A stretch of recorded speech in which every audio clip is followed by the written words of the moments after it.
100% লুৰিণজ্যোতি বিৰুদ্ধ হ'ব। লুৰিণজ্যোতি মুছলিম বিৰোধী, আমাৰ মাইনৰিটি মানুহৰ বিৰোধী।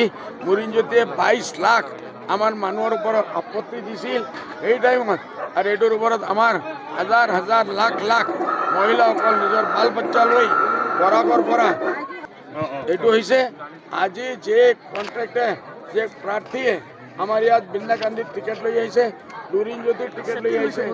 আমাৰ বৃন্দাবান্দিত মুছলমানে মুছলিম ৰাইজে সুধিছে আপুনি আমাৰ দুশ্মনৰ টিকেট আনিছে আৰু আমাৰ ভোট লাগে, কেতিয়াবা হ'ব নোৱাৰে।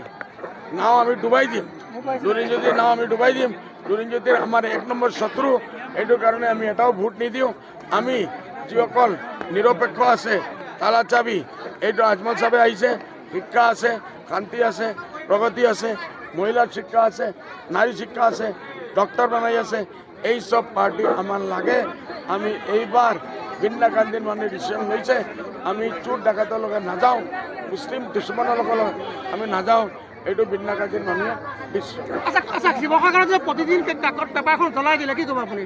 যি প্ৰতিদিন কাকত পেপাৰখন যে শিৱসাগৰত জ্বলাই দিলে, কি ক'ব? মই নাজানো, কোনো এটা পেপাৰ চাওক, জুবিন গাৰ্গৰ ন্যায় আমাৰ লাগে।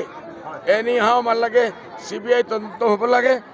CBI ইমানদাৰিৰ সাথে CM এইটো তদন্ত দিয়া নাই। আচ্ছা, আৰু এটা কথা, ৰেজাউল কৰিম চৌধুৰীয়ে কৈ থাকে যে নমিনী ৰাজ চলি আছে, নমিনী ৰাজ আপুনি চলাই আছে, কি ক'ব?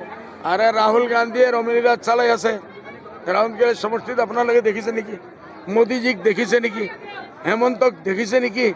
ডাঙৰ ডাঙৰ মানুহে নমিনী ৰাখিবই লাগিব। সি তাৰ ঘৰত কিন্তু ভিকাৰী মানুহ, যি কৈ আছে এইটো চোৰ ডাকাইত, তাৰ বাৰী কোনো মেনেজাৰ নাই।